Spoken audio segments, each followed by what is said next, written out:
लु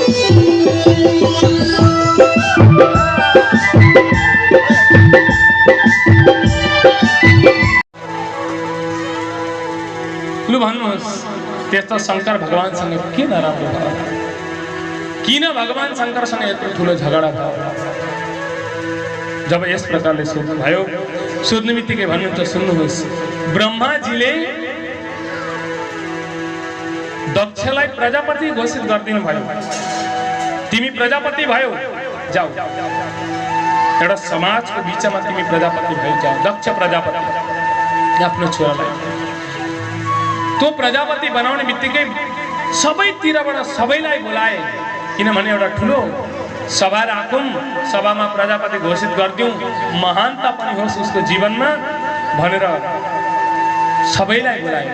त्यो जग्गामा भगवान शंकर, विष्णु भगवान, ब्रह्माजी सबै आउनु भएको छ। अगाडि बस्नु दक्ष थपक्कसँगले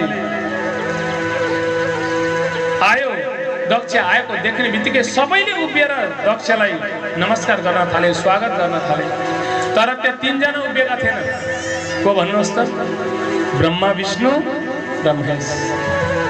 तीनजना उभिएका थिएनन्। दक्षले आउँदाखेरि जब देख्छ सबै उभिएको, मनै मन सोच्छ वाह म त बहुत ठुलो भएछु है। मलाई देखेर सबैले नमस्कार गर्न थाले, सबै उभिए, अहंकार भरियो। तर दक्षले आएर बिस्तारै सभाको बीचमा अगाडि उभियो। उभिएर अगाडि देख्छ, देख्ने बित्तिकै क्रोधित भयो।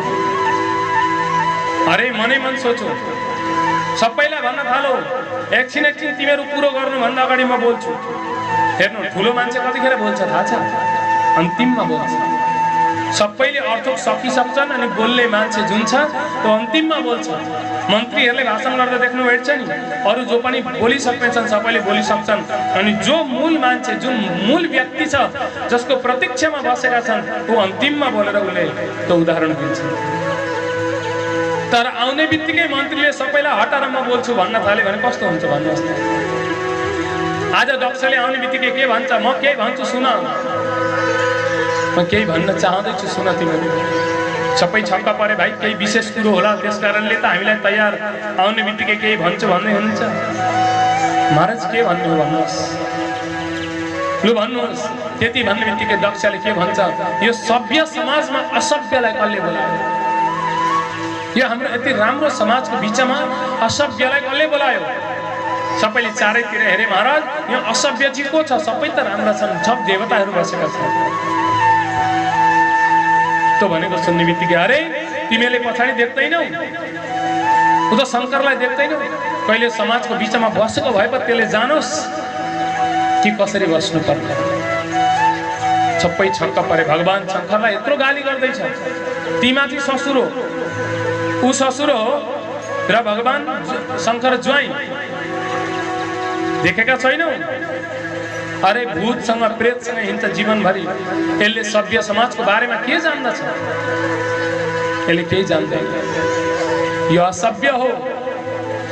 जब यस प्रकारले भन्ने बित्तिकै अब त भगवान शंकरका गणहरूलाई एकदम क्रोध आयो। क्रोधित भए। नन्दीश्वर जुरुक्क उठे। अरे हाम्रा भगवानलाई यत्रो गाली गर्ने? अहिले ठिक पार्छु। तर भगवानले इशारा गरिदिनु भयो, एकछिन हामी ज्वाइँ र ससुराको बीचमा झगडा हुँदैछ, त किन जान्ने भयो? फेरि बस न पलायो। भगवानले जब प्रेरणा दिनु भएन नि, थपक्कसँगले ऊ बसो। बस्ने बित्तिकै त अब सबैले याद गर्नु, कोही मान्छे झगडा लाग्छन् भने नि अर्को 3 नम्बरको हुन्छ, पुरा अझै उचाल्ने, आगो लगाउने। कसैले भन्नु, अरे महाराज तपाईलाई यस्तो असभ्य देख्नुहुन्थ्यो भने आफ्नै छोरी चित्त शंकरलाई किन विवाह गरिदिनु भयो?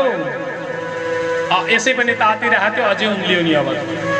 अरे म त कहाँ दिनेवाला थिएँ यसलाई? यो कहाँ त बाँदरको आँखा जस्तो भएको, कहाँ मेरी छोरी मृगका जस्ता नेत्र भएको। मृग नयाँ नि, मेरी छोरी त मृगको जस्तो नेत्र भएकी छ। यसले कहाँ जान्छ? यो बाँदरको जस्तो आँखा भएको। जब यस प्रकारले तो भन्न थालो नि, तो भनेको सुन्ने बित्तिकै जुरुक्क उठेर अब त केही भन्छु भनेर नन्दीश्वरले सोच्छन्, तर उसले भन्न दिँदैन। केही भन्न कोसिस गर्छन् उले दिँदैनन्। त्यतिखेर अझै उलाई साहस आयो, अझै साहस बढ्दै गयो। तुरन्त श्राप दियो उले कि अरे म यो शङ्करलाई श्राप दिन्छु, कुनै पनि यज्ञमा भाग यो शङ्करलाई दिया जाँदैन, यसलाई भाग नदिने। त्यति भनेको सुन्ने बित्तिकै नन्दीश्वर अवची थाम्न नसकेर जुरुक्क उठे, हे दक्ष, तैँले आएबाट निकै ठुल्ठुला कुरा गर्दैछस्, मेरा भगवानलाई श्राप दिने त म पनि तँलाई श्राप दिन्छु। जा, आएदेखि बोकाको जस्तो कराइराखेको छस्, म भन्दै। बोकाले पनि मेमे भन्छ नि, तैँले पनि म निकै भन्दैछस्, जा तेरो शिर बोकाकै लागोस्। त्यति भनेको सुन्ने बित्तिकै दक्षका पार्टी पनि त हुन्छ नि त आफ्नो आफ्नो, होइन? उनीहरू उठेर भन्न थाले, हे तिमीहरू जान्ने हुन्छौ? ब्राह्मणहरूले नै उठेर भन्न थाले, हामी पनि श्राप दिन्छौँ, जाओ जो पनि भगवान शङ्करको गण छ त्यो मातेर भाङ धतुरो खाएर हिँड्नु परोस्। त्यही देख्नुहुन्छ नि, ऊ त खाने बेलामा जय भोले बाबा भन्छन् नि, राधे राधे।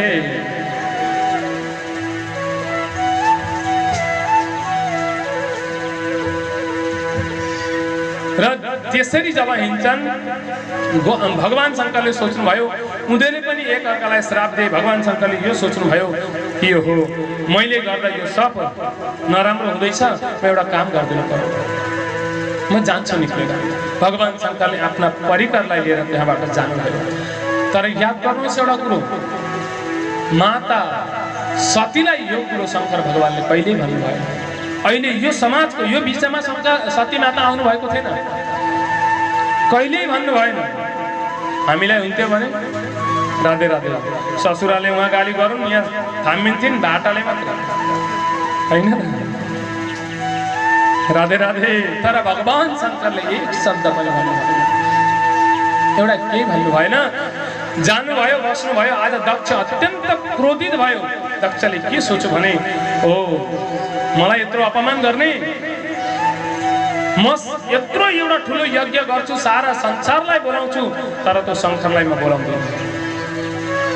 दक्षले मनमा सोचेर शङ्करलाई बोलाउँदिन भनेर ठुलो यज्ञ हरिद्वारमा कनखलमा गर्न थाल्यो। जब कनखलमा गर्यो दक्षले यज्ञ, सब देवताहरू गए।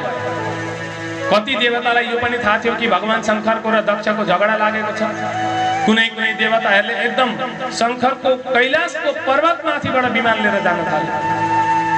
भगवान शङ्कर ध्यान लगाएर बिहान बस्नु भएको छ, ध्यान लगाएर बस्नु भएको छ। त्यही समयमा सती माता बाहिर निक्लेर यसो हेर्नुहुन्छ कि विमानै विमान उडिराखेका छन्। त्यो विमानलाई देख्नुभयो र सोध्नुभयो, बुइनी हो तिमीहरू कहाँ हिँडेका? हरिद्वारमा कुनै मेला पनि जस्तो लाग्दैन, कहाँ हिँडेका तिमीहरू? उनीहरूले के भन्छन्, ला त आफ्नै घरमा बसिराखेकी छेस्, तँलाई थाहा छैन तेरा पिताजीले कत्रो यज्ञ गर्दै हुनुहुन्छ? अरे तिम्रा पिताजीको घर हिँडेका हामी सबै तिम्रो माइत हिँडेका, तिमी चाहिँ यहाँ बसिराखेकै छौ। सुन्ने बित्तिकै सतीको होस, हे भगवान, मेरो माइतमा यत्रो यज्ञ हुँदैछ, मलाई नि थाहा छैन त? छक्क पर्नुभयो माता सती र सोच्न थाल्नुभयो, अब म भगवान शङ्करलाई मनाउँछु। र उनीहरूलाई इसारा गरेर भनिदिनु भयो, आउँदैछु आउँदैछु, म तयार हुँदै थिएँ। दुःख जति लाग्यो आफूलाई थाहा छ। जानुभयो सती माता भित्र, जानुभयो भगवान शङ्कर तपस्यामा बस्नुहुन्छ। अब गएर माताले आज शङ्कर भगवानको चरण दबाउन थाल्नुभयो, थिच्न थाल्नुभयो। बहुत बेर भइसकेपछि सोध्नुभयो भगवान शङ्करले, देवी के कुरो? माता सतीले भन्नुभयो, प्रभु सेवा गर्न मन लाग्यो, त्यसकारणले सेवा गरेकी होइन। भगवान शङ्करले भन्नुभयो, सेवा त बहुत हुँदै थियो, तर आज अलिक बेसी नै भयो जस्तो लाग्यो। देवी भन के कारण हो? त्यसो भन्ने बित्तिकै माताले कुरो बडा घुमाएर भन्नुभयो। आमाहरूको स्वभाव हुन्छ नि एउटा, है, कसैले यो भन्छन् कि तपाईँको ससुरालीमा यत्रो पुरानो हुँदैछ, कसैले भन्छन्। तर माता के भन्नुहुन्छ? सती माता, मेरो नभए माताजीले के भन्छ मेरो माइतमा यत्रो हुँदैछ यस्तो हुँदैछ त्यस्तो मेरो माइतमा मेरो दाजु मेरो भाइ मेरो खाली मेरो भन्नुहुन्छ। तर आज सती माताले पहिलो शब्द भन्दै हुनुहुन्छ के थाहा छ? तपाईको ससुराली तपाईका ससुराले ठुलो एउटा यज्ञ गर्दै हुनुहुन्छ।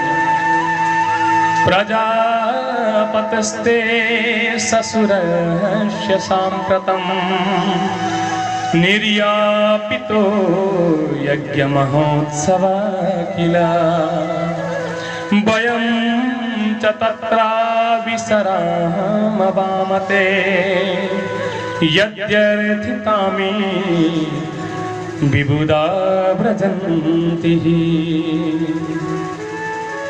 प्रजापतिस्ते ससुरस्य तपाईको ससुरालीमा यत्रो यज्ञ हुँदैछ। भगवान एउटा कुरो भनौँ, बहुत जान मन लागिरहेछ। अब अन्तिम समयमा माताले भन्नुभयो मलाई माइत बहुत जान मन लागिरहेछ। हामी दिदी बहिनी 16 वटै छौँ। आज यत्रो दिनमा भेट हुन आउँदैछ, जाउँ। भगवान शङ्करले भन्नुभयो देवी एउटा कुरो भन्दियो, तिमीलाई कुनै खबर आयो, चिठी पत्र आयो? माता सती भन्नुहुन्छ तपाईँ यति टाढा आएर बस्नुभएको छ भगवान, सायद चिठी पत्र आइपुगेन होला, अलिक छेउमा बस्नुहुन्थ्यो भने आइपुग्थ्यो होला, जाउँ। माता बार बार जाउँ भन्दै हुनुहुन्छ। सोच्नुहोस् एकपल्ट आफ्नो माइतमा ठुलो यज्ञ होस् र आफूलाई नै नबोलाउनु कस्तो लाग्छ भन्नु त। माता सतीको हृदय विदीर्ण भएको छ। बार बार भन्नुभयो भगवान जाउँ न जाउँ। त्यो समयमा आज शङ्कर भगवानले पहिलो बार भन्नुहुन्छ देवी जान त्यो जग्गामा राम्रो लाग्छ जुन जग्गामा तिमी दिवाना जस्तो पागल जस्तो भएर जान्छौ र तिमीलाई देखेर खुसी हुन्छ। हामी चाहिँ पागल भएर जाने, उसले देखेर अर्कातिर मुन्टो फर्कायो भने तिमी कसरी बस्छौ त्यो घरमा भन्नु। तुलसीदासले एउटा कुरो भन्नुभएको छ, आवत हर से नहीं नयनन नहीं सने तुलसी तहान जाइए चाहे कंचन बरसे में। हामी गएको देखेर कोही सन्तुष्ट हुँदैनन् भने नि त्यो जग्गामा कहिल्यै पनि नजानु, चाहे त्यहाँ सुन चाँदी हिरा मोती नि किन नगिरोस्। न देवी तिमी पागल जस्तो भएर जान्छौ, तर तिम्रा पिताजीले वहाँ गएर अपमान गरिदिनु भयो भने, तिमीलाई दिदी बहिनीले अपमान गर्दै भने, तिम्री माताले तिमीलाई अपमान गरिदिनु भने त्यो अपमान सहन गर्न सक्थ्यौ। माता सती छक्क पर्दै हुनुहुन्छ, हे भगवान मलाई किन अपमान गर्ने, मैले कसैको के नराम्रो गरिदिरहेछु र अपमान गर्ने। जाउँ। आज भगवान शङ्करले भन्नुभयो देवी तिमीलाई थाहा छ, आज तिमीलाई एउटा कुरो सुनाउँछु। त्यो दिन यस्तो घटना भएको थियो, तिम्रा पिताजीले हेर मैले मनै मन तिम्रा पिताजीलाई नमस्कार गरेको थिएँ, तर सभाको बिचमा तिम्रा पिताजीले मलाई श्राप दिनुभयो यज्ञमा भाग दिन्न भनेर। देवी जब यी साना साना देवतालाई बोलाएका छन् भने मलाई छैन, यसको कारण यो हो कि यो यज्ञ मलाई नराम्रो पार्नलाई गरेको हो, त्यसकारणले देवी म यो यज्ञमा जान्न। एउटा कुरो भनिदिउँ,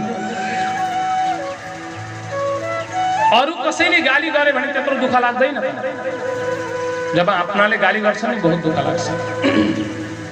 एक दिन सुनले नि लुहालाई सोधो गर, सुनले लुहालाई सोधो हे लुहा त किन यत्रो बजेको जोडले।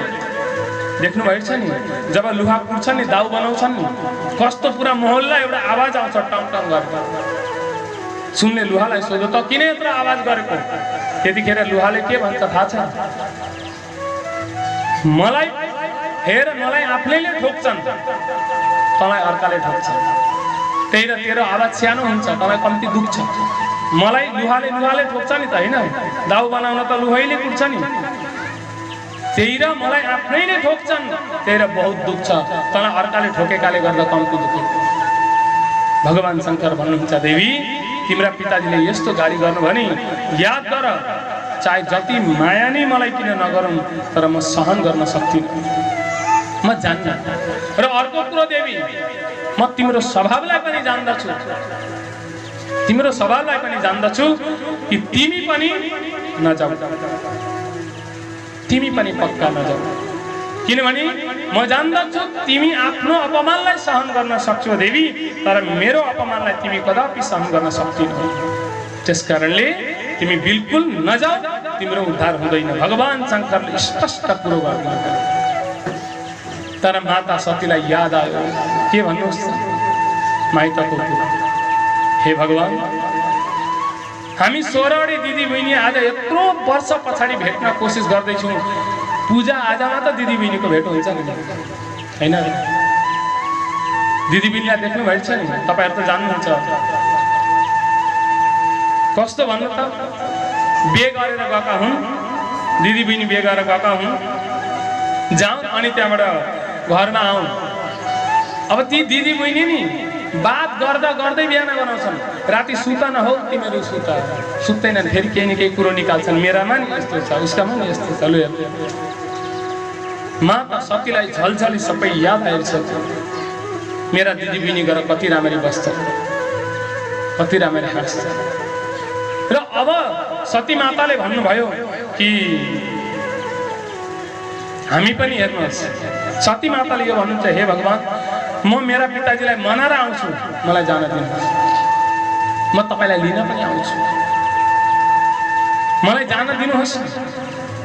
कति कोसिस गर्नुभयो सती माता, तर भगवान शङ्करले केही उत्तर दिनु भएन, नेत्र बन्द गरेर बस्नु।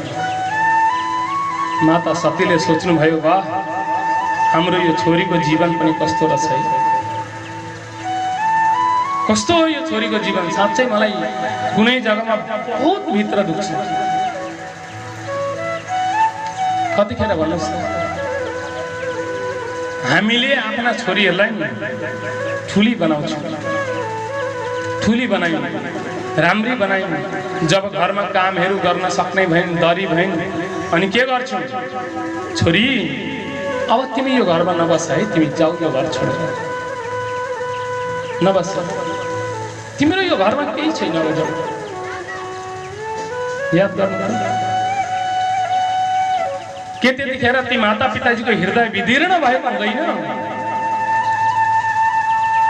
हामी 2-4 दिन बाहिर जाँदा हाम्रा माता पिताजीहरू हुनुहुन्छ भने लु भन्नुहोस्, छोरीले त जीवनभरिको लागि टक्कै छोडिदिएर जान्छ। जुन छोरी पहिलो घरमा भोक लाग्दा पहिल्यै बसेर खान्थिन् नि, ती छोरी अन्तिममा बसेर खान्छन् अर्काको घरमा। याद गर्नु एकपल्ट, होइन? जुन छोरी पहिले भोक लाग्यो आमा भन्दै आउँथिन् नि, ती छोरीले अहिले अर्काको घरमा सबैलाई दिइसकेर भोकलाई त्यही मारेर अन्तिम समयमा जे रहन्छन् ती चारैतिरको पस्केर खान्छन्। जीवनमा एउटा कुरो याद गर्नु, यदि हामी मनुष्य नि हो भने नि, चाहे घरमा बुहारी नै ल्याएको छ भने पनि नि सँगै बसेर खानु। कमसे कम उसलाई आफ्नो माइत त याद नआओस्, एकछिन खाउन्जेली। हामीले जस्तो हाम्रा अर्काकी छोरीलाई गर्दैछौँ नि, हाम्री छोरीलाई पनि कसैले त्यसै गरेको होइन? त्यही र कहीँबाट हामीले कसैलाई ल्यायौँ छोरीहरूलाई भने हामीले यो गर्ने कि उसलाई पनि एकपल्ट उसले पस्केर दिइसकेपछि त पनि बस, त पनि खा बस। नभए आमाहरूले बिदाई गर्दा के गर्नुहुन्छ थाहा छ? छोरी, हामीले केही बोल्ने बित्तिकै तैँले बोल्थिस्, तर छोरी तेरो भुल छ भने पनि त केही नभन्नु है, केही पनि नभन्नु। त्यो समयमा थपक्क छोरीलाई बिदाई गरेर टक्क दिन्छ, जाऊ जाऊ, कसैलाई के नभन्नु, राम्ररी बस्नु, राम्ररी खानु, कसैको नराम्रो नहुनु, कोहीसँग नराम्रो नबोल्नु, जाऊ। थपक्कसँगले छोरीलाई बिदाई गरिदिन्छु। ती छोरी आउँछन्। याद गर्नुभएको छ एउटा कुरो तपाईहरूले, मैले भने त छोरा भन्दा पनि बेसी याद गर्छन् भने छोरीले गर्छन् माता पिताजीलाई।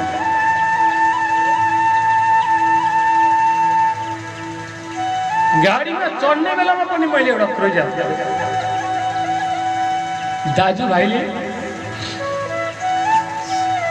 बोकेर लगेका हुन्छन् नि, त्यतिखेर छोरीले एउटा कुरो भनेको सुनेको थियो, हेर दादा, हेर भाइ, मेरा माता पिताजीलाई कहिले नराउनु है थिएन।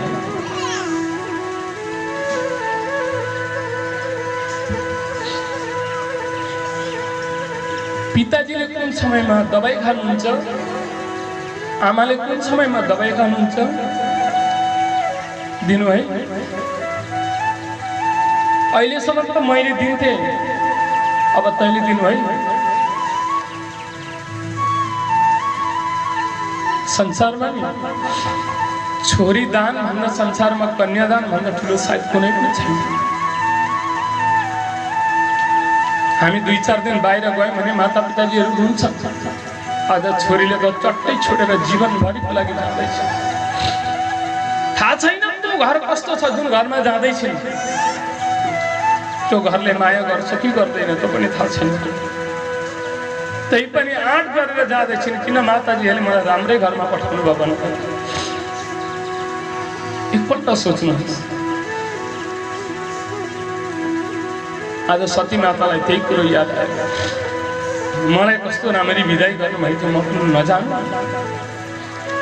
बार बार भगवानसँग याचना गर्नुहुन्छ, सती माता जानुभयो, यो सोच्नुभयो माइत कबसम्म हो थाहा छ? माइत तबसम्म हो जबसम्म माता पिताजीहरू हुन्छन्।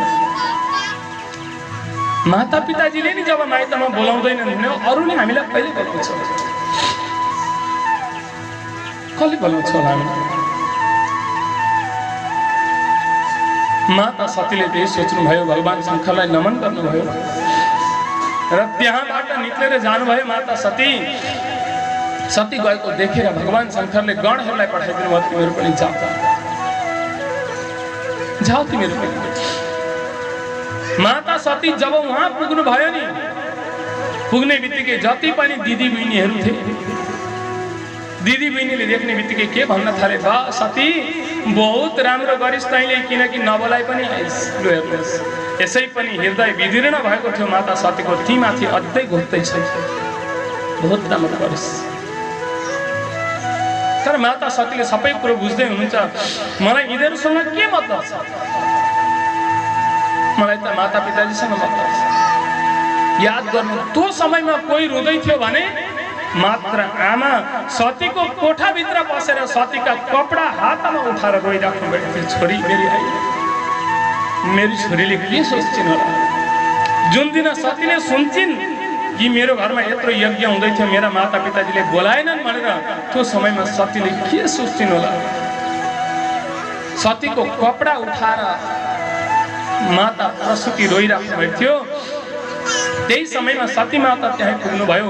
सती माता पुग्ने बित्तिकै माताजी भन्नुहुन्छ, प्रसुति माताले देख्नुभयो त्यो कपडा त्यहीँ फ्याँकेर दौडेर आउनुभयो र सतीलाई अगाडि सोच्नुभयो।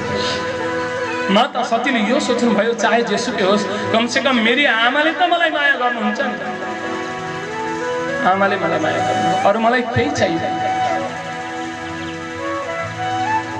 खुसी अलिकति मनमा सान्त्वना भयो, जाउँ म पिताजी भएठामा, किनकि छोरी कसको प्यारी हुन्छ थाहा छ?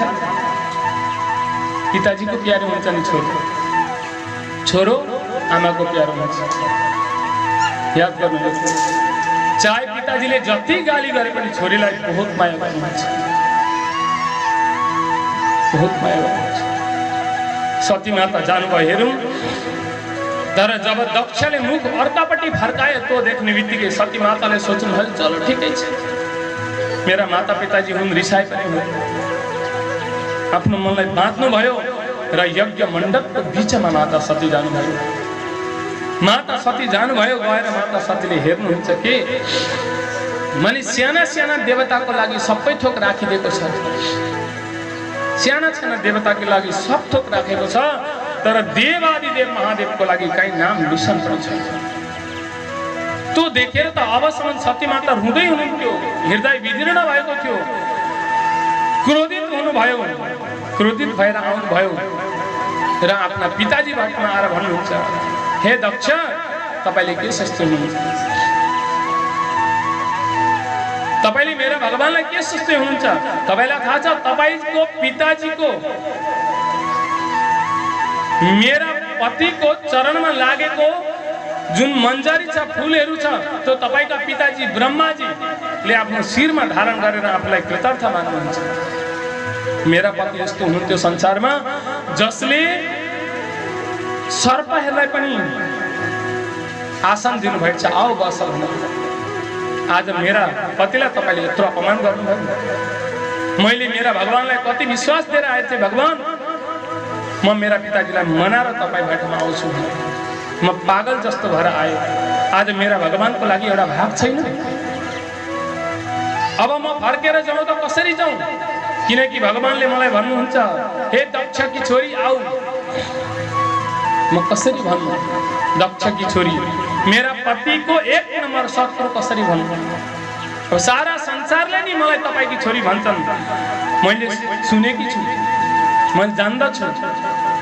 आफ्ना स्वामीको अपमान गर्नेको जिब्रो काटिदिनु सकिँदैन भने कान बन्द गरेर जानु। तर पिताजी म के गरौँ? न तपाईको जिब्रो काट्न सक्छु म, न कान बन्द गरेर मेरो पति भेटमा जान सक्छु। त्यही अब त म यही सोच्दैछु, यो शरीर हुन्जेली सम्बन्ध छ, यो शरीर नै त्यागिदिन्छु, कहाँबाट सम्बन्ध? अतस्तवत्पन्नमिदं कलेवरं न धारयिष्ये शितिकण्ठगर्हिणा। अतस्तवत्पन्नमिदं कलेवरं, इदं कलेवरं त्वम् उत्पन्नः। यो कलेवर भनेको शरीर तपाईबाट उत्पन्न भएको, त्यसकारणले पिताजी अब म यो शरीरलाई राख्दिन। सती माता त्यही बस्नुभयो, यज्ञमा फाल हानेको भनेको छैन, त्यही बस्नुभयो सती माता र त्यहाँबाट अग्निलाई स्मरण गर्नुभयो, हे अग्नि तपाईँ नै आउनु होला मलाई भस्म गर्नुहोस्। त्यही अग्नि उत्पन्न भएर सती माता त्यही समाप्त हुनुभयो। बोल सती माता की। सती देवी कठै रोइन् तररा, माइत जाने कति थियो र।